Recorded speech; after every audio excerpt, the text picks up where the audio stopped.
Telugu simple Tamil simple. நான் நேத்து 2 தடவை ఫోన్ పన్నేన్. నేను నిన్న 2 సార్లు ఫోన్ చేశాను. అబద్ధం చెప్పకు అని నేను చాలా సార్లు చెప్పాను. பொய் சொல்லாதன்னு நானு பல தடவை சொன்னேன். நான் அடுத்த தடவை உங்க வீட்டுக்கு கண்டிப்பா வருவேன். నేను వచ్చేసారి మీ ఇంటికి ఖచ్చితంగా వస్తాను.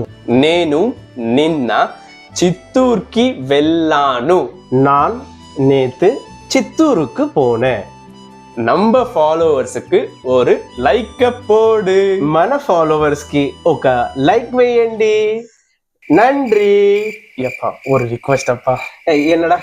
அந்த நன்றி நான் சொல்றேனே. இல்ல அந்த நன்றிக்கு நிறைய ஃபேன் பேஸ் இருக்கா, நானே சொல்லிக்கிட்டுமா? இல்லப்பா ப்ளீஸ் நான் சொல்றேன்ப்பா. நான் சொல்றேன்டா. சரி சேர்ந்து சொல்றோமா?